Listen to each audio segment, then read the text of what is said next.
మీ business ఏదైనా మీ ఊర్లో promotion చేయాలంటే అది సుమన్ టీవీతోనే సాధ్యం. ఇప్పుడే సంప్రదించండి.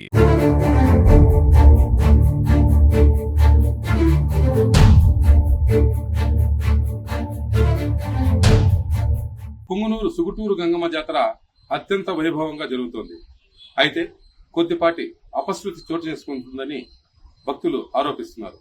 ఏమిటంటే ప్రముఖ సినీ నటుడు కమిడియన్ అయినటువంటి సప్తగిరి, తెలుగుదేశం పార్టీ నాయకుడు, పుంగనూరు తెలుగుదేశం పార్టీ నాయకుడు అయినటువంటి ఆర్విటి బాబులు అమ్మవారి శిరస్సు పైన పుష్పాలు చల్లాలనే ఉద్దేశంతో హెలికాప్టర్ను తీసుకొచ్చారు. అయితే హెలికాప్టర్ను తీసుకొచ్చిన తర్వాత నిబంధనలు పాటించలేదని భక్తులు ఆరోపిస్తున్నారు.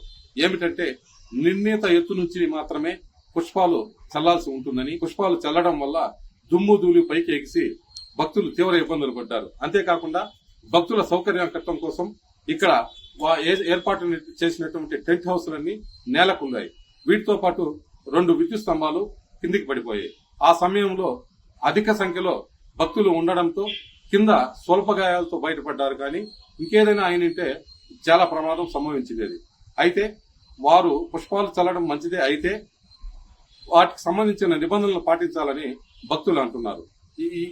ఇటువంటి చర్యలు చేసే ముందు ఇక్కడ ఉన్నటువంటి పోలీసులు కానీ సంబంధిత అధికారులు కానీ తగు చర్యలు తీసుకుని ఉంటే ఇటువంటి ఇబ్బందులు కడిగి ఉండేవి కాదని వాళ్ళు అంటున్నారు. అంతేకాకుండా ఈ సుగుటూరు గంగమ్మ జాతరకు సంబంధించి ఈ వైపు అంటే మన వెంకటేశ్వర స్వామి గుడి వైపు అత్యధిక ట్రాఫిక్ సమస్య నెలకొని ఉంది.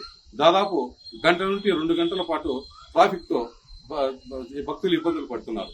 అయితే ఈ పుంగనూరు గంగమ్మ జాతరలో ఎక్కువ ఈ హెలికాప్టర్ వల్ల ఇబ్బందులు పడ్డారని భక్తులు ఆరోపిస్తున్నారు. దీనికి సంబంధించి మనం కొంతమందిని అడిగి తెలుసుకున్నాం. పుంగనూరు గంగమ్మ జాతరకి మేము ఫ్యామిలీతో వచ్చినాము. రావడంలోనే హెలికాప్టర్ పైనింటి పూలు చల్లినారు. చల్లిన వెంటనే గాలి ఉధృతంగా రావడం వల్ల భక్తులు ఫోన్మాలు పడిపోయినాయి, అక్కడున్న సేమయాన్ని పడిపోయినాయి. భక్తులు స్వల్ప గాయాలతో ఇబ్బందులు పడినారు. మేము చూసి భయపడంతో చూసుకొని పరిగెత్తి వెళ్ళిపోయినాం.